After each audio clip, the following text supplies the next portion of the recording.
वो नवनीत प्रिया जी जो छोटे से है ना, वो रूठे ही रहते हैं हमेशा। रूठे रहते मतलब उनकी उनकी भौं चढ़ी रहती है एक। वो क्यों चढ़ी रहती है? बोले कि वो बड़ो ठाकुर है ना, वो लंबो चौड़ो बड़ो, या हमारे वाक्य ज्यादा थाटे, मैंने 100 या हमारे मुंह ज्यादा पूछे नहीं, इसलिए वो थोड़े नाराज से ही रहते हैं। वैसे बड़े कृपालु हैं श्री नवनीत प्रिया जी, तो नाराज रहते हैं। ये बात मैं क्यों कह रहा हूं? अगर भोग में 50 रोटियों का भोग यदि मान लें, अनुभव जितना भी जाता हो, अगर श्रीनाथ जी को 50 रोटी आती हैं तो दुगनी जाएंगी, 100 रोटी जाएंगी उनको। अगर 99 भी हो गई तो नाराज हो जाते हैं, वो रूठ जाते हैं, नाक फूल जाती है उनकी। अगर इतनी बड़ी कढ़ाई में श्रीनाथ जी की प्रसादी गई है तो उससे बड़ी कढ़ाई में नवनीत प्रिया जी की जाएगी, नहीं तो वो नाराज। वो यही देखते हैं कि प्रसाद मेरा दुगना आया कि नहीं आया। वो श्रीमद वल्लभाचार्य जी के निज ठाकुर जी, उन्होंने, अब मैं पुष्टि करके तो नहीं कह सकता, लेकिन हाँ संभवतः 2 बार पूरी पृथ्वी की परिक्रमा श्रीमद वल्लभाचार्य जी के साथ उन ठाकुर जी ने की है। ऐसे महाप्रभु जी का आज प्रादुर्भाव दिवस है। बंधुओं देखो, संप्रदाय में बंटवारा नहीं होना चाहिए कि हम उस संप्रदाय के हैं, हम उस संप्रदाय के व्यक्ति को क्यों देखें, क्यों पूजें, क्यों भजें। नहीं, सब आचार्य हम पर कृपा करते हैं, सब आचार्यों से कुछ ना कुछ सीखना है। और मैं तो अपनी कथा में कहता हूं, मैं और मेरे लाल जी, हम दोनों तो पंचायती हैं। हमारे यहां सारे संप्रदाय हैं। रामानु संप्रदाय से हमने दीक्षा ले रखी है। माथे पर हमारे पर श्रीमद वल्लभाचार्य जी के श्री श्रीनाथ जी विराज रहे हैं, तो पुष्टि मार्ग की सेवा हो जाती है। वृंदावन में गौड़िया वैष्णव संप्रदाय का बड़ा बोलबाला है, इसलिए गौड़ियाओं का भी भाव ठाकुर जी सुनते रहते हैं, आनंदित होते हैं। हरिदासी और हरिवंशी, उनके भाव में कथाओं में गाता रहता हूं, उन भाव से ठाकुर जी को खूब आनंद भी कराता हूं। तो कोई ऐसा नहीं है कि एक संप्रदाय में, अभी महाराज जी मेरे को जब से समय नहीं मिल रहा, नहीं तो मेरे बहुत दिन से मन में चल रहा है कि किसी दिन श्री हमारे ठाकुर जी का दत्त भगवान जैसा श्रृंगार करूं मैं, जैसे आप करते हैं, बिल्कुल वैसे ही।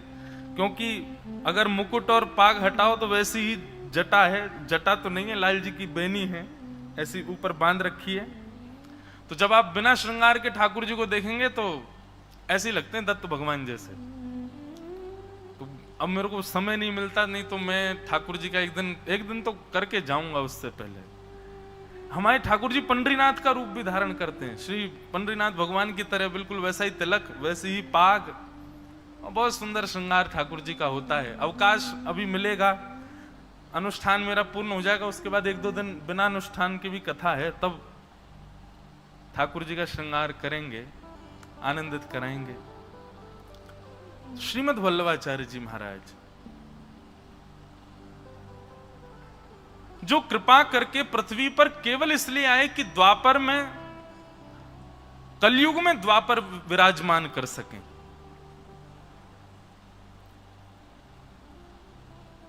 ऐसा वर्णन आता है उनके जीवन चरित्र में कि उनके परिवार की 17 पीढ़ी पहले, श्रीमद वल्लभाचार्य जी से 17 पीढ़ी पहले, परिवार के किसी पूर्वज ने 100 यज्ञ करने का, अश्वमेध थे जाने कौन से कोई यज्ञ थे, 100 यज्ञ करने का संकल्प लिया, परंतु वो 100 यज्ञ पूर्ण नहीं हो पाए। उसके बाद श्रीमद वल्लभाचार्य जी के पूज्य पिताजी महाराज, उन्होंने उन 100 यज्ञों को पूर्ण किया, अपने पूर्वज की इच्छा को पूर्ण किया। उसके पश्चात घर में प्रकट हुए श्रीमद वल्लभाचार्य जी महाराज। इतनी सुंदर कथा है महाराज जी। दुनिया व्रत करती है ठाकुर जी को प्राप्त करने के लिए, हमारे श्रीनाथ जी ने व्रत किया श्री वल्लभाचार्य जी की प्राप्ति के लिए। ठाकुर व्रत कर रहे हैं, और आपका मेरा व्रत कैसा है? महीने में 2 एकादशी करते हैं हम लोग, या फिर किसी के अन्य और भी व्रत चलते हों, तो मान लीजिए आप 30 दिन के महीने में 6 दिन या 7 दिन निराहार रहते हो, बिना अन्न के रहते हो। लेकिन हमारे श्रीनाथ जी तो ना जाने कितने वर्षों तक बिना अन्न के केवल दूध पर रहे, पयोव्रती रहे। कथा है सद्दू पाणी की गौशाला की एक गैया रोज गिरिराज जी पर जाती और गिरिराज जी पर जाकर के अपना सवरा दूध निकाल आती। लौट करके आती तो सद्दू पाणी देखता कि भाई गैया को दूध कहां चलो जाए। तब उसने पीछा किया, एक दिन तो जाकर के देखा कि वह गिरिराज जी के एक खंड में जाकर के अपना सारे चारों थनों से दूध पय प्रस्थान कर देती है। जाकर के देखा तो जो दूध जहां डाल रही थी वो गैया, वहां श्रीनाथ जी की ये भुजा निकली हुई है। उस भुजा का दर्शन करके सद्दू पाणी ने जैसे ही पर्वत खंडों को अलग करना प्रारंभ किया, ठाकुर जी बोले अरे तू अभी मुझको ऐसे ही सेवा करता रहे, मेरी भुजा की सेवा कर, मेरा जब भाव आएगा मैं प्रकट है जाऊंगा। कितने दिनों तक ठाकुर जी की भुजा की सेवा चली। उसके बाद ठाकुर जी ने अनुग्रह किया और एक दिन श्रीनाथ जी श्री गोवर्धन नाथ से प्रकट होकर के व्यवस्थित हो गए। प्रकट हुए, सब ब्रजवासी जो वहां थे, सद्दू पाणी आदि परिवार के सब लोग भोग आदि लेकर के गए। ठाकुर जी प्रकट भये। ठाकुर जी ने भोग स्वीकार नहीं किया। क्यों? पूछने पर ठाकुर जी कहते हैं कि मेरा एक भक्त है, वो साक्षात श्री यशोदा मैया कोई अवतार है, वो जब आवेगो तब मैं अन्न ग्रहण करूंगा, वो जब तक नहीं आएगा तब तक मैं पयोव्रती रहूंगा, मैं दूध पे ही रहूंगा। और असंख्य वर्षों तक जब तक श्रीमद वल्लभाचार्य जी महाराज गोवर्धन नहीं पधारे तब तक श्रीनाथ जी पयोव्रती रहे, दूध पर रहते थे। कथाएं तो भक्तों के व्रत की बहुत सुनी, लेकिन ठाकुर जी जैसा व्रत कौन करे। ध्रुव प्रहलाद के भी 6-7 महीने के ही व्रत के भाव आते हैं, पर ठाकुर जी की तो वर्षों का व्रत चला। श्रीमद वल्लभाचार्य जी पधारे। श्रीमद वल्लभाचार्य जी महाराज भ्रमण करते हुए जैसे ही ब्रजमंडल में आए और गोवर्धन में प्रवेश किया तो सद्दू पाणी तो प्रतीक्षा कर रहे थे, बोले हमारो ठाकुर भूखो बैठो, भैया कब आवेगो वल्लभाचार्य जी। आज जब उन्होंने खबर सुनी कि कोई आचार्य प्रवर पधारे हैं, दौड़ करके गए, चरणों में प्रणाम करते हुए निवेदन करते हुए कहा, हे गुरुवर, हमारे ब्रजमंडल को एक ठाकुर प्रकट भयो है, वो वर्षंते केवल दूध पी के रह रहो, पयोव्रती है, आपके दर्शन के काजे इच्छुक है, आप कृपा करके पधारो, उनको अन्न पवाओ। वल्लभाचार्य जी महाराज ने जैसे सुना तो उनको संकेत तो हो चुका था। गए, बोले कहां है ठाकुर जी? बोले वो देखो पर्वत के ऊपर। ठाकुर जी खेल रहे थे ग्वाल बालों के साथ। कलयुग की लीला है इस कलिकाल में। और जैसे ही श्रीमद वल्लभाचार्य जी नीचे पहुंचे, ऊपर दृष्टिपात किया, ऊपर से ठाकुर जी ने वल्लभाचार्य जी को देखा, नेत्र सजल हो गए ठाकुर जी के। एक चित्र आपने देखा होगा, बहुत जगह प्रसिद्धि होती है कि ठाकुर जी श्रीमद वल्लभाचार्य जी से ऐसे गले लग रहे हैं। ठाकुर जी दौड़े गिरिराज जी से और नीचे दौड़ करके आए और आकर के श्रीमद वल्लभाचार्य जी को हृदय से लगा लिया। ये हैं श्रीमद वल्लभाचार्य जी महाराज, जिनके लिए ठाकुर जी ने व्रत किया। ठाकुर जी ऐसे भावावेश में आ गए जैसे कोई मैया से बहुत दिनों का बिछड़ा बालक पुनः मिल गया हो।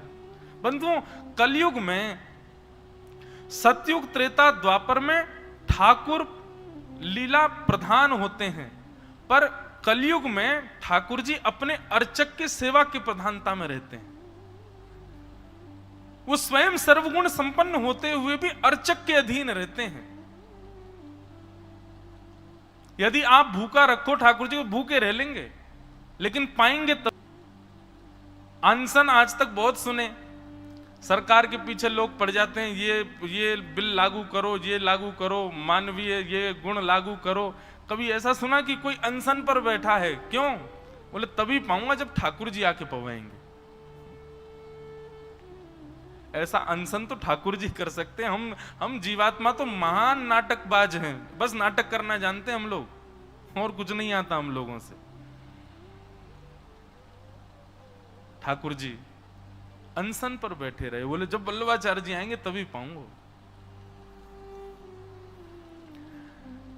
वल्लभाचार्य जी के नेत्र सजल हो गए। ठाकुर जी की बात सुनकर के, इतने वर्षों से आप केवल पयोव्रती हैं, 56 भोग सामग्री सिद्ध करवाई, और तब से आज तक श्री गोवर्धन में 56 भोग लगाते हैं ठाकुर जी को। सबसे पहला इस कलिकाल में ठाकुर जी का 56 भोग आरोगाया श्रीमद वल्लभाचार्य जी ने। एक प्रकार से ये कहते हैं भगवान का अनशन तोड़ा, उनका पयोव्रत से उनको सामग्री पधरानी प्रारंभ की। ऐसे श्रीमद वल्लभाचार्य जी महाराज, उन्हीं की, उनको भैया नित्य प्रणाम किया कर, उन्हीं की कृपा से ही हमारे घर में ठाकुर जी की सेवा चल रही है। सेवा के भावों को पुष्ट, इसीलिए उनके मार्ग का नाम ही है पुष्टि मार्ग। वे सेवा अपराध और सेवा के भावों पर उन्होंने बड़ा प्रकाश डाला। श्रीमद वल्लभाचार्य जी कहते हैं कभी भी किसी भक्त को स्वच्छंद सेवा नहीं करनी चाहिए, मतलब सदैव किसी गुरु के पराधीन होकर के सेवा करो, अपनी मनमानी सेवा नहीं होनी चाहिए ठाकुर जी की। श्रीमद वल्लभाचार्य जी कहते हैं बहुत सूक्ष्म अपराध लगता है, पर लगता जरूर है। इसलिए किसी आचार्य की सन्निधि में, किसी हमारे ठाकुर जी, हमारे गिरधर लाल जी रोज ऐसे ही नहीं पहन लेते कुछ भी, कोई भी माला, कोई भी पाग, कोई, वो सारी प्रणाली है नाथ द्वार की। आज प्रणाली के अनुसार महाप्रभु जी का उत्सव है, तो उत्सव के अनुसार जैसा पोशाक भाव होगा वैसी ही पोशाक ठाकुर जी धारण करेंगे। जिस दिन मुकुट है उसी दिन मुकुट पहनेंगे, जिस दिन पाग है उसी दिन पगड़ी पहनेंगे। क्यों? क्योंकि ठाकुर जी श्रृंगार नहीं करते हैं, ठाकुर जी उस समय किसी लीला में होते हैं, उस लीला के अनुसार उनका श्रृंगार किया जाता है। इसलिए श्रीमद वल्लभाचार्य जी कहते हैं कभी भी स्वच्छंद अपनी इच्छा से, ठीक है आपका भाव या तो उस स्थिति का होना चाहिए, नहीं तो एक गुरु अधीन होकर के सेवा प्रणाली अपना स्वीकार करो। अब हम कभी ठाकुर जी को, अभी मेरा मन में भाव आया कि मैं श्री दत्त भगवान के रूप में व्यवस्थित करूं, तो ये एक प्रकार से महीना 2 महीना में एक दिन ठाकुर जी उत्सवात्मक वेश धारण करते हैं। अब मास पर्यंत दत्त भगवान के साथ रहे हैं, तो जाते जाते उनको भेंट स्वरूप अपना रूप वैसा बना करके भेंट देकर के जाएंगे, देखो मैं आपके जैसा बनूंगा। तो ऐसे महीना 2 महीना में कभी स्वच्छंद और कहते हैं स्वतंत्र श्रृंगार सेवा की अनुमति है, पर नित्य नहीं। नित्य तो किसी प्रणाली से प्रणालित होकर के, हमारे वृंदावन में एक भी ठाकुर जी ऐसे नहीं है, श्री राधा रमन, श्री राधा वल्लभ, श्री बांके बिहारी, अपनी मनमानी सेवा कोई नहीं कर सकता। वो सब प्रणाली है, सब सेवा के भाव पूर्व निश्चित हैं, वैसे ही होगी, क्योंकि ठाकुर जी का निश्चित है इस दिन ठाकुर जी इस लीला में हैं, इस दिन ठाकुर जी इस भाव में हैं। उस अनुसार ठाकुर जी की सेवा भाव होते हैं। और देखो वैशाख का महीना है, हमारे आदि गुरु रामानुजाचार्य जी की भी जन्म जयंती उत्सव होगा। हमारे ठाकुर जी को जिन्होंने प्रकट किया श्रीनाथ जी को, उनका आज उत्सव है। और यह उत्सव भी कहां मनाया जा रहा है? महाराष्ट्र की भूमि पर। श्रीमद वल्लभाचार्य जी महाराज का सेवा भाव बढ़ा ही इसी भूमि से आगे, और इस भूमि में भी वहां से जिनका नाम हम रोज गाते हैं, श्री पंडरीनाथ भगवान, श्री विठल भगवान। वल्लभाचार्य जी महाराज भ्रमण करते करते जब पंढरपुर आए, और पंढरपुर में अपने दोनों कमर पर हाथ रख के खड़े भये श्री पंडरीनाथ जी का जब दर्शन किया, दंडवत प्रणाम किया, साष्टांग निवेदन किया, दंडवत प्रणाम करके उनके रूप को निहारने लगे। कुछ दिन निवास करने के पश्चात एक दिन श्री ठाकुर जी के चित्त में भाव आया, और उन्होंने महाप्रभु जी को आज्ञा की। बोले हे महाप्रभु जी, हम जानते हैं कि आप पूर्ण रूपेण विरक्त हो चुके हो, संसार में आप नहीं रहना चाहते हो, पर मेरी इच्छा है कि आप विवाह कीजिए और विवाह करके ये जो सेवा का भाव, ये जो आपके प्रणालिकाएं हैं, इन सबको आगे बढ़ाने का एक उत्तरदायित्व किसी को प्रदान करने के लिए आप विवाह करो। वल्लभाचार्य जी महाराज बोले, नाथ कहां तो आप निवृत्त होना सिखाते हो, कहां तो आप संसार से विमुख होना सिखाते हो, कहां तो इस संसार में आकर के संसार से निवृत्त होने को ही भक्ति धर्म बताते हो, और कहां जो निवृत्त हो गया है उसी को ही इस संसार में पढ़ने की आज्ञा दे रहे हो। पंडरीनाथ भगवान बहुत अच्छी बात कहते हैं। वो कहते हैं, वल्लभाचार्य जी, जो निवृत्ति का मार्ग स्वीकार कर चुका है, जो निवृत्ति पथ पर आगे बढ़ चुका है, मुझे विश्वास है कि अब वो संसार में नहीं पड़ेगा, तब मैं उसको संसार के भोगों के लिए आज्ञा करता हूं। क्यों? क्योंकि यह भोग सदैव पाप नहीं, कभी कभी इन्हीं भोगों से, इन्हीं संसार की प्रवृत्तियों से भक्ति भी पुष्ट होती है, सेवा भी पुष्ट होती है, गुरु परंपरा भी आगे बढ़ती है। आप निवृत्त हो, आप चित्तवृत्ति से, संसार से बिल्कुल निवृत्त हो, आप संसार में यदि पड़ोगे तो मुझे विश्वास है कि संसार आप पर असर नहीं कर पाएगा। हर चीज से मिलने वाले लाभ और दोष दोनों होते हैं, आप संसार में जाकर के भी वहां से लाभ ही लेंगे। इसलिए मेरी आज्ञा आप स्वीकार करो और आप विवाह कर लो, अपने वंश को आगे बढ़ाओ। देखो कितना अच्छा भाव आ रहा है मन में कि श्रीनाथ जी की सेवा के लिए भी ठाकुर जी ही चिंतित हो रहे हैं, और श्रीनाथ जी प्रकट तो हो गए, अब श्रीनाथ जी की सेवा आगे कैसे बढ़ेगी उसकी चिंता भी स्वयं विठ्ठल भगवान को, अब ठाकुर जी को ही चिंता है कि मेरी सेवा आगे कैसे बढ़े। वल्लभाचार्य जी महाराज बोले, मैं थोड़ा विचार कर लूं। बोले कि भैया, भगवान की बात पे भी कोई विचार करता है? वल्लभाचार्य जी बोले, लेकिन मैं आपसे एक बात कहना चाहता हूं, भगवान आप कह रहे हो मैं विवाह कर लूंगा, पर उसके बदले मुझे एक वरदान और चाहिए। क्या? कि मैं विवाह तो कर लूंगा आपकी आज्ञा से, पर मुझे पुत्र रत्न के रूप में आप ही चाहिए, आप ही मेरे पुत्र के रूप में पधारो। वाह!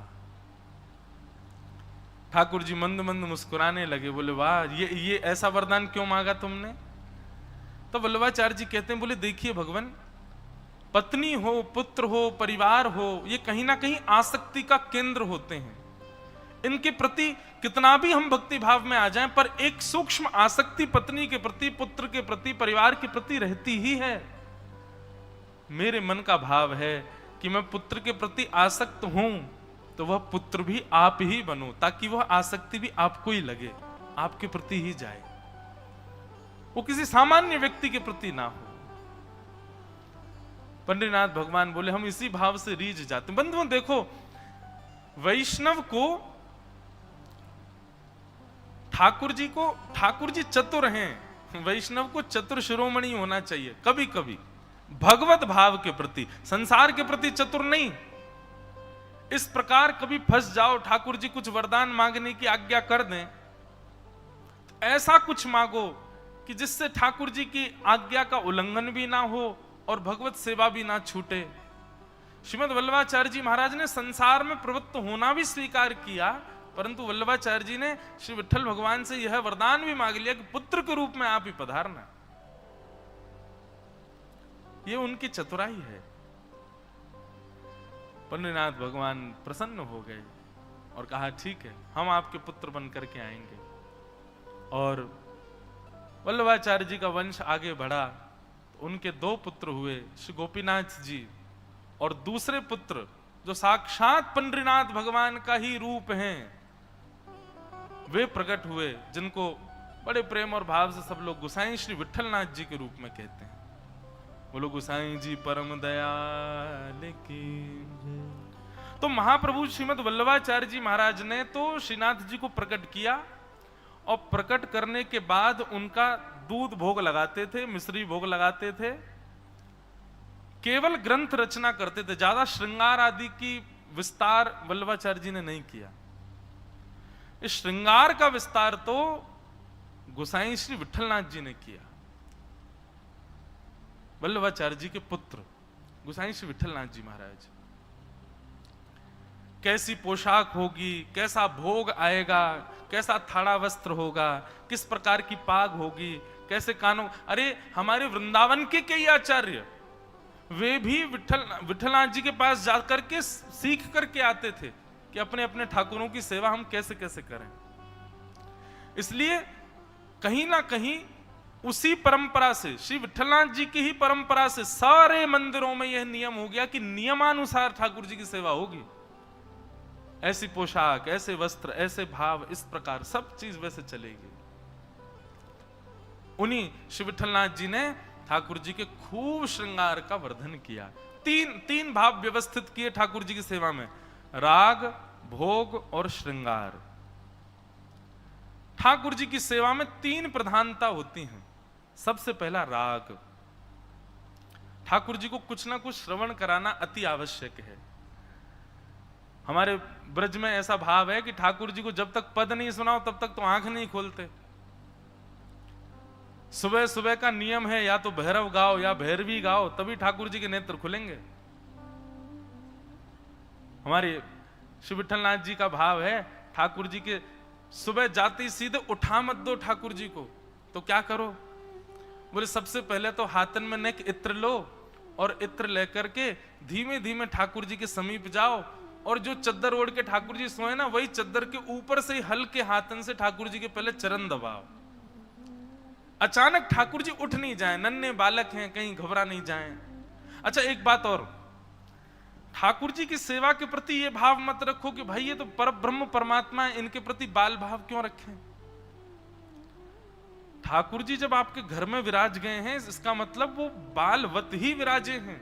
आप उनकी मैया हो, आप उनके बाबा हो, आपको उसी भाव से ही सेवा करनी पड़ेगी। और अगर उस भाव से नहीं कर रहे हो तो आपके लिए वो पाषाण है, कोई ठाकुर जी नहीं है, वो फिर पाषाण रूपी रहेंगे।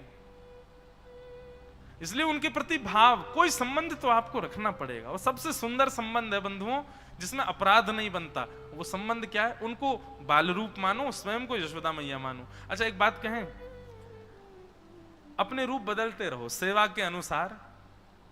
जब सवेरे उठावे जाओ तो यशोदा जी को रूप धारण कर लो, राजभोग पवावे जाओ तो गोपीन को रूप धारण कर लो, और रात्रि शयन कराओ तो श्री किशोरी जी के भाव से, श्री जी के भाव से। अब श्री जी का भाव तो हम धारण कर नहीं सकते, तो कोई कृष्ण प्रियसी गोपी के भाव से उनको शयन कराओ। तीन भाव रखो सेवा में। तो गोसाई जी आज्ञा करते हैं कि सुबह सुबह ठाकुर जी के पहले हल्के हल्के हाथन से चरण दबाओ। मोहन जागिए बलि जई हैं, लाला जागिए बलि जई।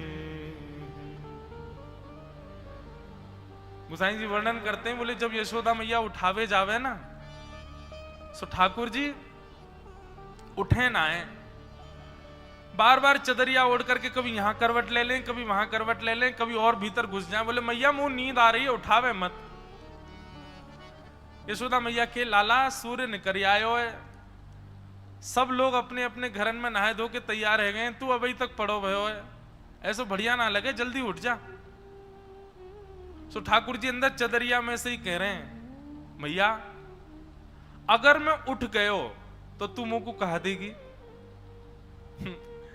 यशोदा मैया कह रही, बोले लाला अरे कोई बहुत बड़ा काम करे तब आदमी यो कहे कि मैं ये कर दूंगा तो तुम कहा करोगे, ये उठनो कोई तेरो बहुत बड़ा। बोले हाँ मैया मेरो जगनो भी तेरे का बहुत बड़ा काम है, मैं चाहूं तो पूरे दिन सो सकूं, पर मैं जगूंगो तो या के बदले मुंह को कहां मिलेगो। तब यशोदा मैया कह रहे हैं, तेरे कारण श्याम सुंदर, तेरे कारण श्याम सुंदर, नई मुरलिया लई हूं लाला, नई मुरलिया लई रे, मोहन जागिए बल जय है, लाला जागिए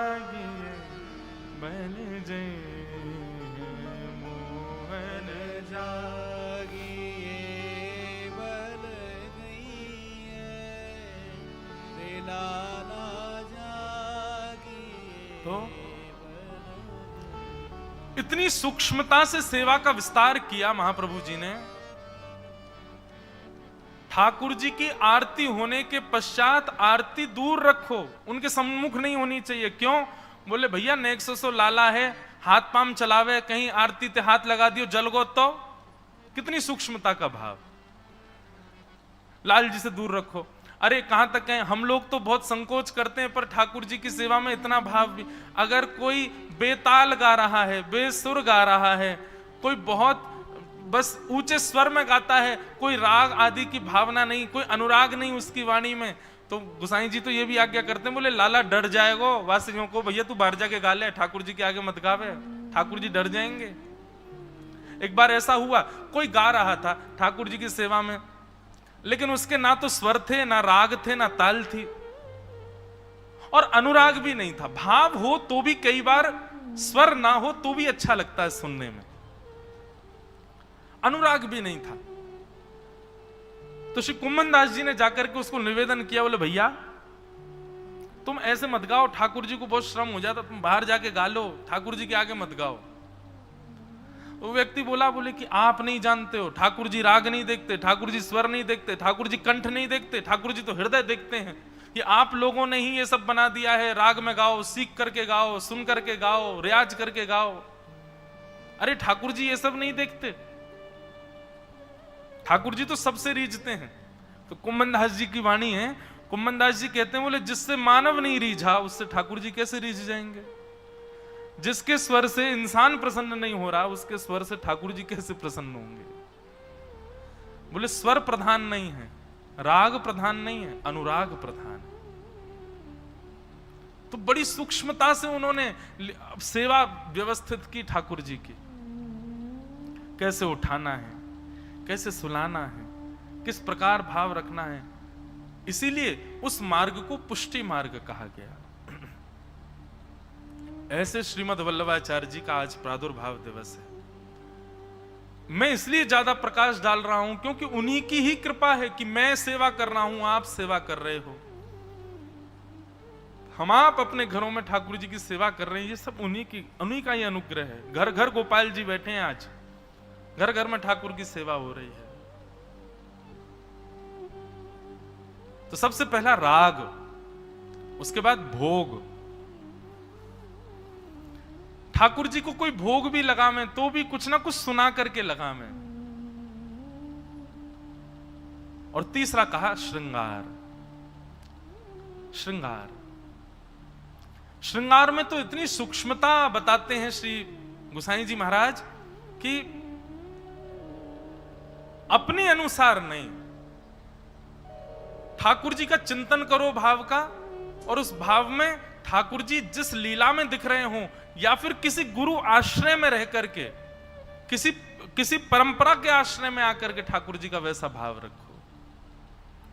लेकिन हम एक बात कहते हैं कि भाई कलिकाल है, इतना ज्यादा व्यवस्थित होना बहुत असंभव है, लेकिन फिर भी भगवत सुख का भाव रखना चाहिए। श्रृंगार में भी, राग में भी और भोग में भी उनको सुख मिले। हमारे वृंदावन में कई मंदिरों में छोटी छोटी पूड़ियां बनती हैं, बहुत छोटी। क्यों वो इतनी छोटी बनाते हैं? क्यों? ठाकुर जी को कहीं पूड़ी तोड़वे में श्रम नहीं है, जहाँ सीधी पूड़ी उठाई, सब्जी से लगाए, खा गए।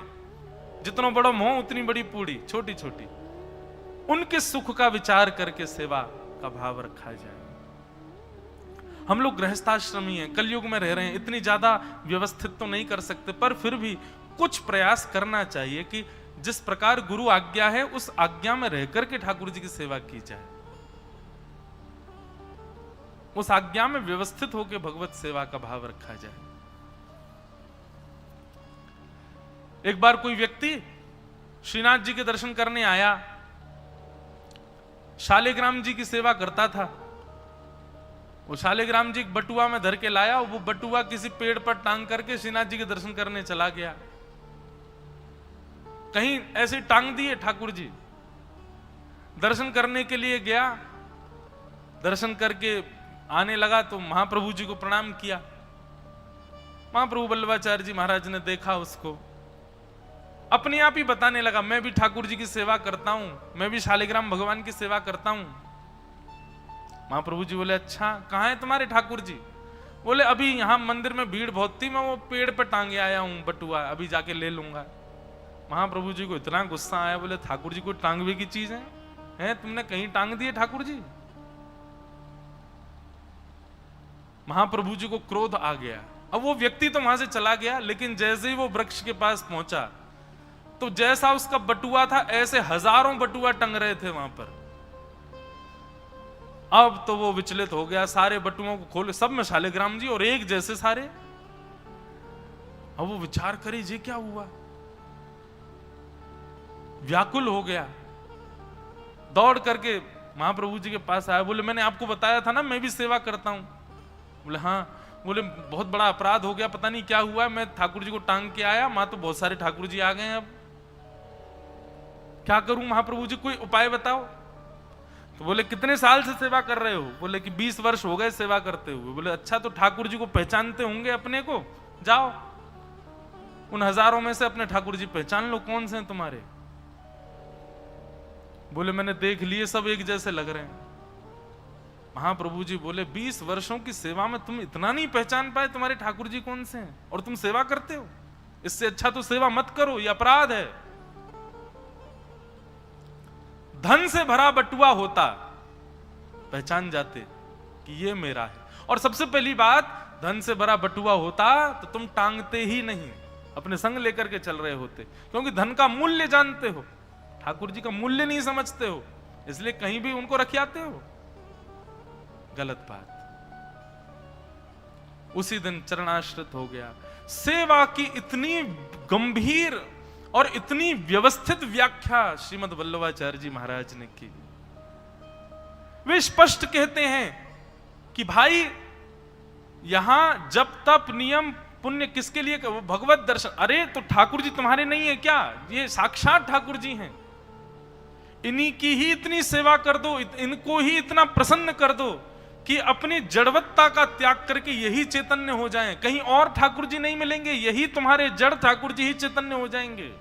अपनी सेवा को व्यवस्थित करो। ऐसे श्रीमद् वल्लभाचार्य जी महाराज, जिन्होंने ठाकुर जी के मधुर स्वरूप श्रीनाथ जी को प्रकट करके हम आप सबको आनंदित किया। आज उनका उत्सव है, श्री वल्लभाचार्य जी की जयंती है। उनको हम बारंबार प्रणाम करते हैं, बारंबार वंदन करते हैं और प्रयास किया कीजिए बंधुओं, श्री गुसाई जी के भाव, गुसाई जी यानी श्री विठलनाथ जी और महाप्रभु जी यानी श्री मद वल्लभाचार्य जी महाराज, उनकी प्रणाली का कभी नाथद्वार जाओ, वहां से सीखो, या किसी आचार्य के अधीन होकर के कुछ कुछ सेवा के भाव हैं वो जो आसानी से सब कर सकते हैं, उनका प्रयास करो। महाराज जी एक बार मेरी महाराष्ट्र में खाम गांव में कथा हुई, शेगांव के पास। तो वहां जिनके घर में मेरी कथा थी, पुष्टि मार्गीय वैष्णव, ऐसी सेवा मैंने कहीं नहीं देखी आज तक। व्यापारी थे, वैश्य परिवार था। अब पूरा परिवार सुबह 8-9 बजे अपने अपने ऑफिस दफ्तर सब जगह चला जाता है। सेवा कैसे करूं? अपरस के ठाकुर जी श्री गिरधरनाथ जी थे, स्वर्ण के, बड़े सुंदर। अपरस की सेवा बड़ा, उसमें इससे आगे कोई नहीं जाएगा। वहां पर जो भी रहेंगे वो अपरस में रहेंगे, गीले वस्त्र धारण करके रहते हैं, आदि आदि। पूरा परिवार अपरस में रहता था। उनकी सेवा का कैसा नियम था महाराज जी कि 4 बजे सवेरे पूरा परिवार उठ के स्नान ध्यान करके 4:30 बजे ठाकुर जी की सेवा में, 4:30 बजे ठाकुर जी की मंगला आरती के पश्चात ठाकुर जी का मंगला भोग होते होते 5 बज जाते हैं। 5 बजे ठाकुर जी का श्रृंगार, 5:30 बजे ठाकुर जी की श्रृंगार आरती और श्रृंगार भोग। 4:30 बजे मंगला हो गई, मंगला भोग हो गया, 5:30 बजे श्रृंगार भोग हो गया, और 6 बजे ठाकुर जी का राजभोग। दोपहर का 12 बजे का जो भोग होता है, ठाकुर जी को 6 बजे राजभोग, और राजभोग करके राजभोग की आरती, और 6:30 बजे ठाकुर जी का उत्थापन भोग, मतलब शाम का भोग। अष्टयाम 8 बार भोग लगता है ठाकुर जी को। अष्टयाम सेवा पूरा परिवार 4.5-5 घंटे में करता था। 4:30 बजे से लेकर के और 7:30 बजे तक ठाकुर जी का मंगला, श्रृंगार, राजभोग उत्थापन शयन। 7:30 बजे ठाकुर जी शयन कर गए सुबेरे। यहां दुनिया उठती है 7:30 बजे, उनके ठाकुर जी उठ के खा पी के सो गए। 7:30 बजे शयन में गए। और शयन में कैसे गए? छोटी छोटी सखियां हैं, उस ठाकुर जी की सेज सैया के चारों ओर हैं, किशोरी जी और सब भाव, यशोदा मैया आदि सबके सुंदर सुंदर चित्रपट चारों ओर रख देते हैं। ठाकुर जी की रात्रि भोग के लिए प्रसादी, ठाकुर जी के जलपान के लिए जलझारी आदि सब रख करके व्यवस्था करके, वो पूरी कक्ष, पूरा मंजिल थी वो बंद, उसमें कोई नहीं जाएगा। और सब अपना तैयार होकर के, कोई कॉलेज गया, स्कूल गए, ऑफिस गए, सब अपने कामों में लग गए। पूरे दिन की सेवा हो गई ठाकुर जी की। मैंने पूछा, मैंने कहा पूरे दिन ठाकुर जी सोते रहेंगे? बोले नहीं, ठाकुर जी तो अपनी लीला में गए। बोले भगवान पे इतना समय कहां पूरे दिन विराजे? 3-4 घंटे के लिए हमारे यहां आए, संपूर्ण सेवा भोग प्रसाद सब स्वीकार करके ठाकुर जी ले गए। अब ठाकुर जी अपनी लीला में हैं, शयन करना चाहें शयन करें, वृंदावन जाना चाहें वृंदावन जाएं, जगन्नाथपुरी जाना चाहें वहां जाएं। ठाकुर जी अपने भाव से अब सीधे कल सवेरे 4:30 बजे उठेंगे। संपूर्ण सेवा, और इसकी आज्ञा आचार्यों ने दी है, यदि बहुत व्यस्त हैं तो आप ऐसी सेवा कर सकते हैं। एक काल में ही कुछ घंटों में ठाकुर जी की संपूर्ण दिवस की सेवा करके उनको विश्राम करा दो। भाव प्राधान्य, नियम प्राधान्य, प्रेम प्राधान्य सेवा व्यवस्थित की महाप्रभु जी, वल्लभाचार्य जी महाराज। उनको हम बारंबार प्रणाम करते हैं आज उनके तिथि उत्सव पर। और कितना सुंदर भाव है कि श्रीनाथ जी की सेवा की चिंता भी पंडरीनाथ भगवान को हुई, इसीलिए वल्लभाचार्य जी को गृहस्थाश्रम में भेज दिया। और फिर सेवा की चिंता के बाद सेवा करने भी स्वयं श्री विठलनाथ जी ही पधारे। स्वयं श्री पंडरीनाथ भगवान ही विठलनाथ जी के रूप में आए और आकर के श्रीनाथ जी की सेवा की। आप ही पूजे आप पुजावे, ठाकुर जी स्वयं ही पूजते हैं स्वयं को। कितना मधुर भाव है। कोई सामान्य नहीं है बंधुओं, ये सब आचार्य, इन सबकी लीलाएं सुना कीजिए, इन सबके भावों को जीवन में लाना, ये हमारे लिए ही ठाकुर जी ने भेजे थे, ताकि इनकी सेवा, इनके भाव, इनकी आज्ञा का हम लोग पालन करें, ताकि हमारे कलिकाल, घोर कलिकाल में हमको ठाकुर जी का अनुग्रह प्राप्त हो। ऐसे आचार्य को हम प्रणाम करते हैं, उनको हम बारंबार वंदन करते हैं, जिनके अनुग्रह से अब मैं तो लीला ऐसे एक के बाद एक आती रहती चित्त में। अब ये लीला ऐसी भाव आ रही, महाराज जी कितना सूक्ष्म छोटा सा भाव है, लेकिन ठाकुर जी कितना प्रेम करते हैं अपने अर्चक से।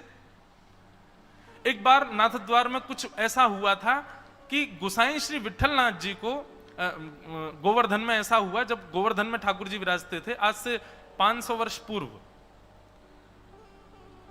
तो ठाकुर जी जब गोवर्धन में विराजते थे, एक बार ऐसा कुछ हुआ कि महाप्रभु जी के 2 पुत्र हैं, विठलनाथ जी और गोपीनाथ जी। तो गोपीनाथ जी के जो पुत्र हैं उनको सेवा मिले ठाकुर जी की, श्रीनाथ जी की, ऐसा प्रस्ताव रखा गया। और उस प्रस्ताव का ऐसा कुछ नियोजन निकला कि गुसाई जी से सेवा लेकर के उनके पुत्र को दे दी गई।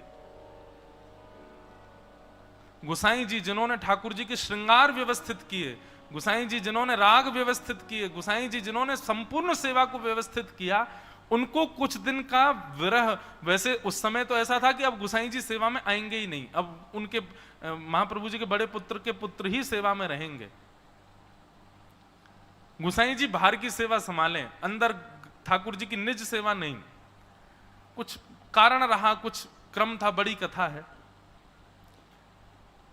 तो गुसाई जी को इतना विरह हुआ ठाकुर जी का, जिन श्रीनाथ जी को देखे बगैर एक क्षण नहीं रहते थे, उनसे दूरी हो गई। तो गुसाई जी गोवर्धन में, गिरिराज पर्वत में एक गुफा में जाकर के रोने लगे, वहीं विरह में वहीं रहने लगे। ना किसी से मिलते थे, ना जुलते थे, कुछ नहीं, बस वहीं बैठे बैठे और केवल ठाकुर जी को स्मरण करके रुदन करते रहते थे। याद आता था मैं कैसे जगाता था, मैं कैसे सुलाता। ठाकुर जी को प्रसन्नता होती तो कभी कभी दांत दिखाई दे जाते, ठाकुर जी कभी कभी अपने नेत्र ऊपर कर लेते, कभी पर्दा लगा दे तो बाहर दर्शनार्थी हैं और ठाकुर जी की पर्दा लगते ही ठाकुर जी सहज हो जाते और सहज होकर कहते मेरे तो हाथ थक गो ने दवाई दियो। ऐसी लीला ठाकुर जी करते। कभी ठाकुर जी पौड़ जाते, बोले मेरे पाम दबा दे, पूरे दिन खड़े खड़े पाम थक गो मैं तो। ऐसी सब लीलाएं उनको स्मृति में आ रही थी। तो गुसाई जी को स्मृति ठाकुर जी की हो रही थी, तो गुसाई जी की स्मृति ठाकुर जी भी करते थे। तो इतना सुंदर भाव कि गोवर्धन नाथ जी को आज भी बीड़ी का भोग लगाया जाता है और नाथ द्वार में कम से कम 100 बीड़ा पाते हैं ठाकुर जी रोज, पान। तो ठाकुर जी को जब बीड़ा भोग लगता था और बीड़ा भोग के बाद जब अनोसर होता था, तो ठाकुर जी अपनी ओठ के बगल से निकलने वाली लाल लाल जो पान खावे के बाद वहां की पीक होती, वहां से पत्र लिखते गुसाई जी को और पत्र में अपनी मतलब कितनी याद कर रहे हैं श्री गुसाई जी की, वह भाव लिख करके गुसाई जी को ठाकुर जी भेजते थे। इसी कली काल में इतना प्रेम करते ठाकुर जी। ऐसी सुंदर सेवा, ऐसी सुंदर व्यवस्था जिन्होंने विद्यमान की, ऐसे महाप्रभु श्री वल्लभाचार्य जी महाराज, गुसाई श्री विठलनाथ जी महाराज को बारंबार प्रणाम करते हैं, उनके चरणों में वंदन करते हैं।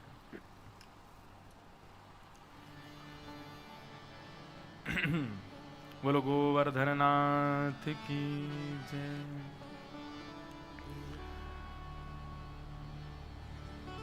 तो हम लोग अब कथाक्रम में थोड़ा सुन लें, थोड़ा बहुत क्रम कह के फिर ठाकुर जी की नौका विहार की लीला सुनाएंगे और नौका विहार कह करके फिर ठाकुर जी के नौका मनोरथ में चलेंगे। आज गोदावरी जी बड़ी आनंद में हैं, बड़ी प्रफुल्लित हैं, बड़ी सुख में हैं, सुबह से ही परम आनंदित हो रही हैं। क्यों? आज श्री गिरधर लाल जी नौका विहार करने के लिए पधारेंगे। तो श्री दत्त भगवान के 24 गुरुओं के क्रम में जो अगले गुरु हैं उनका नाम क्या है? कुमारी सरकृत सर्प उर्णनाभि सुपेश कृत।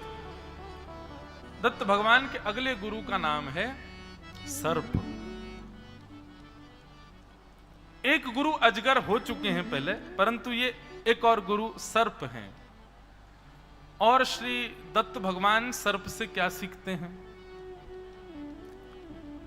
वे कहते हैं कि सर्प अपना मुकाम स्वयं नहीं बनाता, अपनी रहने की व्यवस्था स्वयं नहीं करता, वो दूसरे के बिल में जाकर के रहता। अब इसके दो पक्ष निकाल लोगे सब लोग।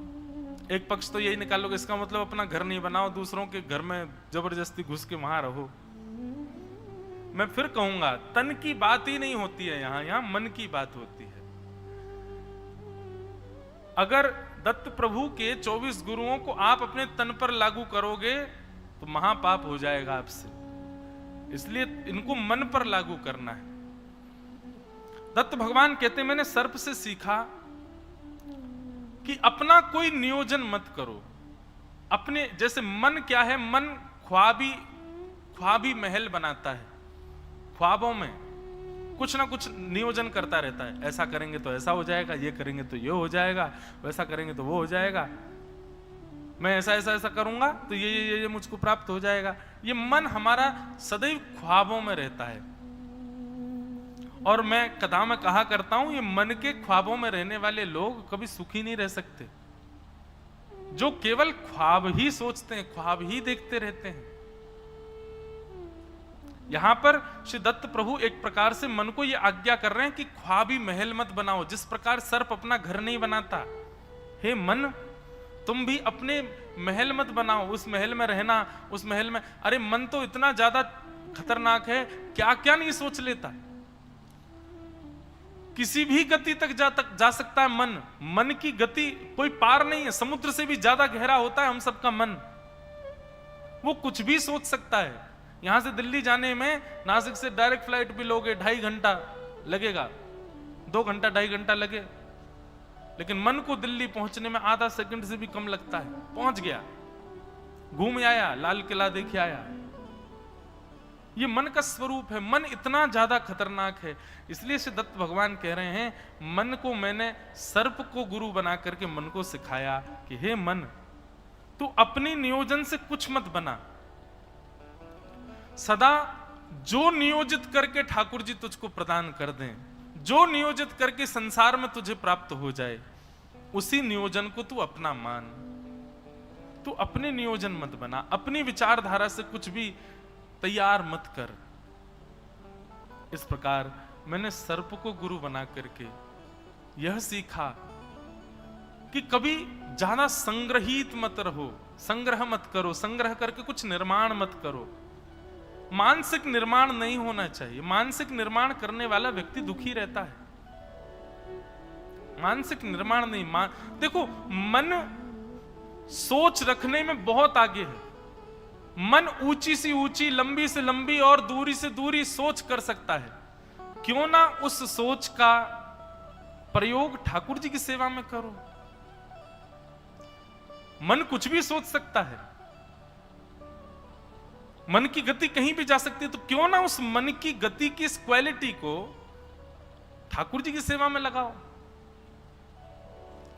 मन में देखो कितना अच्छा भाव, सुंदर मन में एक कुंज का निर्माण करो। एक कुंज है, उस कुंज में बहुत सारे पुष्प लगे हैं, उसी कुंज में एक वृक्ष भी लगा है, उसमें बहुत सारे फल लगे हैं, विविध विविध प्रकार के फलों के वृक्ष हैं। उन वृक्षों के नीचे आहा त्रिभुवन कमनम तमाल वर्णम रविकर गौर वराम वरम दधाने वपुरल ककुला व्रतान नाब्जम विजय सखे रतिरस्तु मेन वद्य ललित गति विलास वल्गुहास प्रणय निरीक्षण कल्पितोर्मान बरहा पीडम नटवर वपुः कर्णयो कर्णकारम। ठाकुर जी के विविध विविध रूपों का चिंतन कर लो, और ठाकुर जी उसमें लीला कर रहे हैं, और फिर उसी लीला में स्वयं को पहुंचा दो। अब मैं भी उस लीला में आ गया हूं, ठाकुर जी से आज्ञा ले रहा हूं, नाथ मुझे कुछ आज्ञा दो। ठाकुर जी आपको जो आज्ञा दे रहे हैं आप उस आज्ञा का पालन कर रहे हैं। कभी सरोवर में क्रंदन कर रहे हैं, कभी कहीं लीला विलास कर रहे हैं। इस प्रकार मन तो कुछ भी सोच सकता है ना, तो मन से क्यों ना इन प्रकार की लीलाओं का स्मरण करो, लीलाओं का चिंतन करो।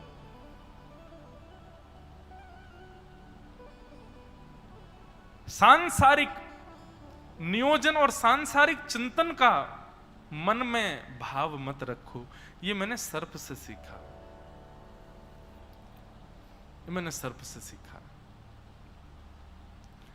तो श्रीदत्त भगवान के इन गुरु को हम प्रणाम करते हैं। और कल हम आप सब लोग रुद्र गीत सुन रहे थे श्रीमद् भागवत में, जहां पर भगवान शिव प्रचेता गणों को सुंदर एक गीत सुनाते हैं। और वह गीत सुनाते, कल मैं बड़ी सहजता में बोल गया ये बात, लेकिन कितनी बड़ी बात। यहां पर महादेव कितनी सुंदर बात कहते हैं कि ब्रह्मलोक की प्राप्ति करने के लिए 100 वर्ष तक स्वनिष्ठ धर्म का पालन करना पड़ेगा। 100 जन्मों तक, 100 जन्म तक जब स्वनिष्ठ धर्म का पालन करोगे तब जाकर के तुमको ब्रह्मलोक का अधिकार प्राप्त होगा। उसके पश्चात 1000 वर्ष तक जब स्वनिष्ठ धर्म का पालन करोगे तब महादेव कहते हैं तब मेरी प्राप्ति होगी, तब मैं मिलूंगा। लेकिन ब्रह्मा विष्णु महेश 3 देव हैं, लेकिन विष्णु की प्राप्ति के लिए एक जन्म ही बहुत है। एक जन्म में भी यदि कोई प्रेम लक्षणा भक्ति से ओतप्रोत हो जाए, एक जन्म में ही व्यक्ति यदि प्रेम लक्षणा भक्ति को अपने हृदय में उद्दीपन कर दे उस प्रेम लक्षणा भक्ति का, तो उसका एक जन्म ही काफी है ठाकुर जी की प्राप्ति के लिए। और फिर महादेव कहते हैं स्वनिष्ठ धर्म का पालन 100 जन्मों तक करोगे तब ब्रह्मलोक मिलेगा, 1000 जन्म तक करोगे तब मैं मिलूंगा। लेकिन एक ही जन्म में जो प्रेम लक्षणा भक्ति से ओतप्रोत होकर के कृष्ण प्राप्ति के मार्ग पर चलता है, 100 जन्मों के धर्म में मिलने वाले ब्रह्मा जी और 1000 जन्मों के स्वनिष्ठ धर्म के पालन से मिलने वाला मैं रुद्र, हम दोनों भी उसको एक ही जन्म में मिल जाते हैं जब वो हरि की प्राप्ति का नियोजन करता है।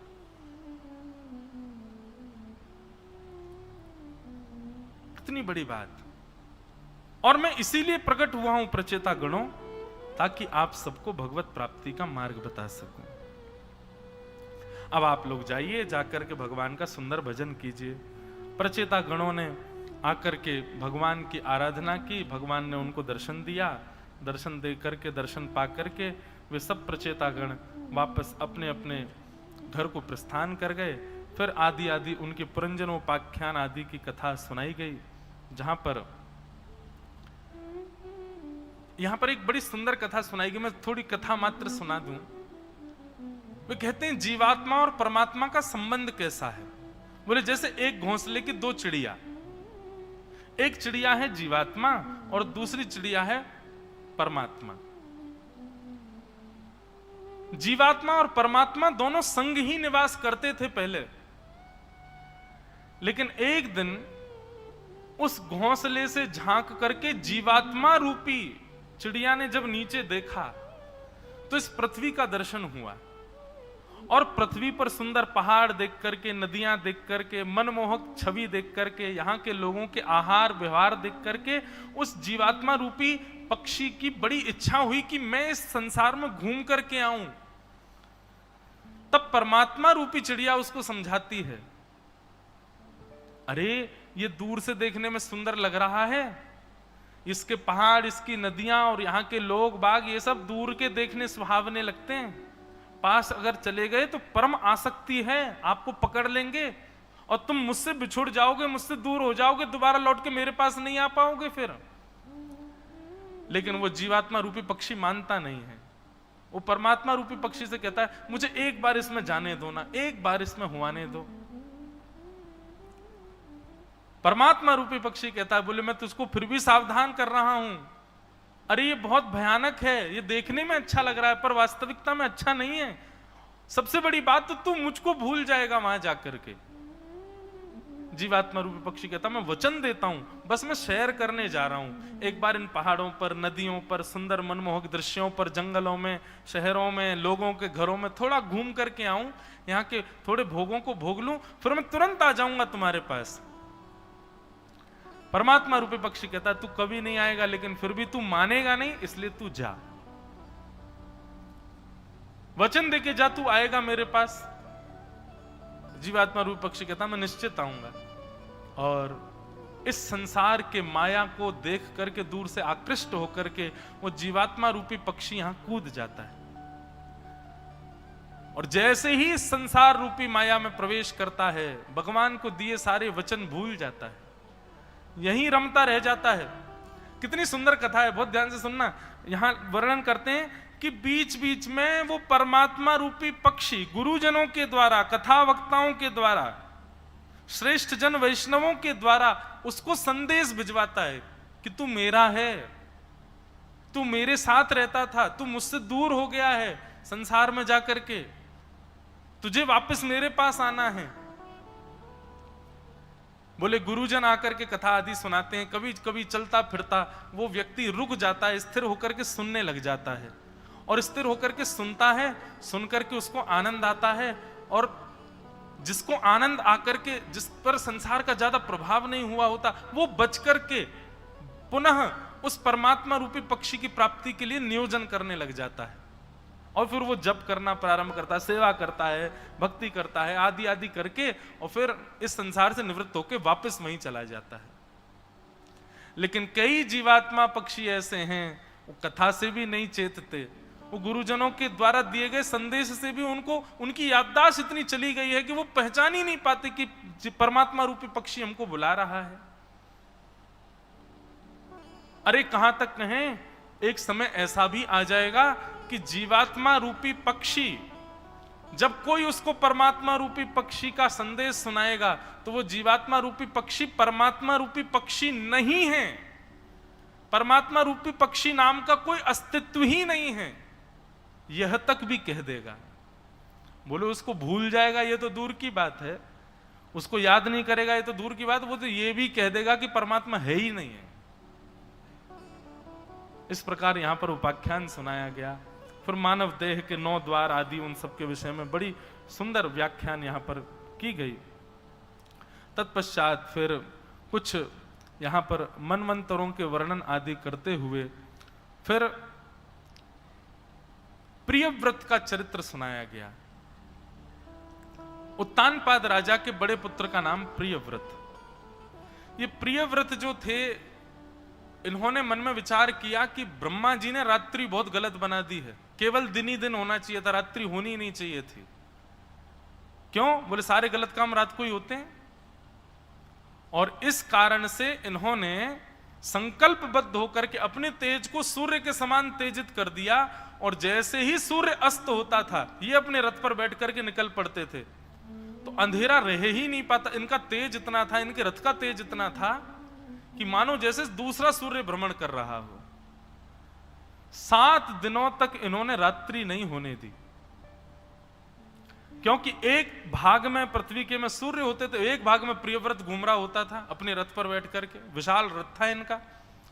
वर्णन करते हुए कहते हैं कि इन्होंने 7 परिक्रमा पृथ्वी की लगाई, और इन्हीं के रथ के चक्कों के गड्ढे से 7 समुद्र बने, 7 समुद्रों का निर्माण हुआ। और उन 7 गड्ढों में 7 समुद्र, और उन गड्ढों के किनारों पर 7 द्वीपों का निर्माण हुआ। इस प्रकार 7 समुद्र और अच्छा, एक बात सुनिए, भागवत के अनुसार बताए गए 7 समुद्र हमको कभी नहीं दिख सकते। हम लोग जिनको 7 समुद्र कहते हैं वो 7 समुद्र नहीं है।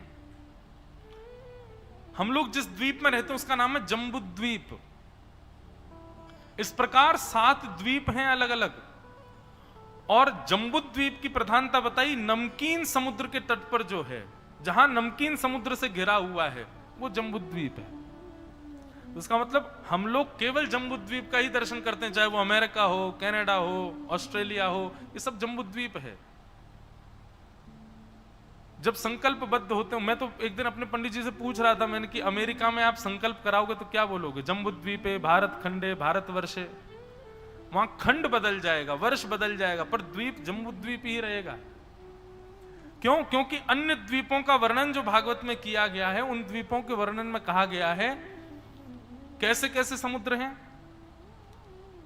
क्षीर का समुद्र यानी कि दूध का समुद्र जिसमें ठाकुर जी निवास करते हैं, गन्ने के रस का समुद्र, और एक जगह तो मदिरा का समुद्र भी है। ऐसे 7 समुद्र हैं अलग अलग, उनमें उनके तटों पर 7 अलग अलग द्वीप हैं। अब जैसे हमारा जम्बू द्वीप है, ऐसी एक श्वेत द्वीप भी है, वहां केवल देवता जा सकते हैं, हम मानवों का कभी प्रवेश नहीं होगा। तो बड़ी इनमें दिमाग ज्यादा घूम जाए तो फिर हम लोग अर्ध विक्षिप्त हो सकते हैं, इतना भयावह वर्णन है द्वीपों का, मनवंतरों का, खंडों का। इस प्रकार उनका वर्णन किया। और अब कथा आती है भगवान के एक अवतार श्री ऋषभदेव जी महाराज के। ऋषभदेव जी महाराज के 100 पुत्र हुए, और इनके सबसे बड़े पुत्र का नाम था भरत। 3 भरत हुए हमारे भारत में, जिसकी वजह से देश का नाम भारत है। एक तो शकुंतला नंदन भरत, दूसरे दशरथ नंदन भरत, और तीसरे ऋषभदेव जी के पुत्र श्री भरत। ये 3 भरत हुए हैं हमारी भारत में, इसीलिए इसको भारत, भरत जहां जन्मे वो भारत, इसीलिए भारत कहते हैं। तो ऋषभदेव जी के 100 पुत्र थे। बड़े पुत्र का नाम भरत, और दूसरे से लेकर के 10वें पुत्र तक, मतलब ये 9 पुत्र ही नवयोगेश्वर हुए, जिन्होंने राजा निमि को संवाद नवयोगेश्वर का सुनाया, जो कि मैं साल में एक बार बद्रीनाथ में कहने का प्रयास करता हूं। बहुत सुंदर प्रसंग है। और ये 100 के 100 पुत्र इतने मेधावी, इतने विद्वान, इतने गुणवान थे कि इनको किसी ज्ञान की आवश्यकता नहीं थी, पर फिर भी ऋषभदेव भगवान समय मिलने पर अपने 100 पुत्रों को ज्ञान उपदेश करते थे। नायम देहो देह भाजान लोके, कष्टान कामान अर्हते विद्बुझाम्ये, तपो दिव्यम पुत्र कायेन सत्वम, शुद्ध्यैद्यस्मात् ब्रह्म सौख्यम त्वनंतम। ऋषभदेव भगवान कहते हैं, बहुत ध्यान से सुनिएगा, नायम देहो देह भाजाम रलोके कष्टान कामान अर्हते विटभुजाम। ये ऋषभदेव भगवान कहते हैं, हम मानव इस पृथ्वी पर कष्ट पाते हुए कर्म करने के लिए नहीं आए हैं। संसार में एक भी व्यक्ति ऐसा नहीं है जो बिना कष्ट के कर्म करता हो। हम सबके जीवन में कष्ट भी आते हैं और हम सब कर्म भी कर रहे हैं, और बिना कष्ट के कोई कर्म कर रहा हो ऐसा कोई व्यक्ति संसार में नहीं है। आपको लगता है ये बड़े प्रसन्न हैं, मुझे लगता है ये बड़े प्रसन्न है, उनको लगता है वो बड़े, पर सबके जीवन में कोई ना कोई कष्ट है, सब दुखी हैं। ऋषभदेव जी कहते हैं ये हमारा उद्देश्य नहीं है, ये मानव का उद्देश्य नहीं है कि वो कष्ट पाते हुए कर्म करे। तब उनके पुत्र कहते हैं, तो पिताजी हमारा उद्देश्य क्या है?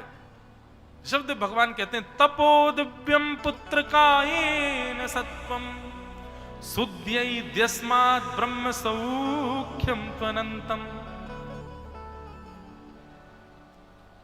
तपो दिव्यम, कष्ट पाते हुए कर्म मत करो, दिव्य तप करते हुए कर्म करो। अब तप सतयुग, त्रेता, द्वापर, कलयुग, 4 युग हैं। चारों युगों में तप की परिभाषा अलग है। सतयुग में जिसको तप कहते हैं, त्रेता में उसी को यज्ञ कहते हैं। त्रेता में जिसको यज्ञ कहा, द्वापर में वही सेवा कहते हैं, ठाकुर जी की सेवा। और द्वापर में जो सेवा का फल है वही कलयुग में कीर्तन में फल मिलता है। मतलब सतयुग में तप, द्वापर में यज्ञ, सतयुग में तप, त्रेता में यज्ञ, द्वापर में सेवा, ठाकुर जी की श्रृंगार आदि, और कलयुग में केवल नाम संकीर्तन और कथा श्रवण। चारों युगों में इनका प्रभाव समान है। इसलिए यहां पर ऋषभदेव जी महाराज जी की बात को अगर कलयुग में लें तो ये कहना चाह रहे हैं कि भगवान का कीर्तन कथा सुनते हुए कर्म करो। क्यों? तो बोले उससे क्या होगा? बोले कीर्तन और कथा का ये प्रभाव होगा कि जीवन में आने वाला कष्ट जो है उस कष्ट का अनुभव होना बंद हो जाएगा। कर्म का स्वभाव है वो कष्ट देता है, पर जो व्यक्ति हरि भजन में लग्न होता है, हरि चिंतन में लग्न होता है, वो कर्म करते हुए आने वाले कष्टों का उस पर प्रभाव नहीं होता, क्योंकि वो वैष्णव हो जाता है तो फिर कष्ट उसके कम हो जाते हैं। तपो दिव्यम पुत्र कायेन सत्वम शुद्ध्यैद्यस्मात् ब्रह्म सौख्यम त्वनंतम। इस प्रकार भगवत स्मरण को उन्होंने श्रेष्ठ बताया। कर्म करो पर भगवत स्मृति करते हुए करो।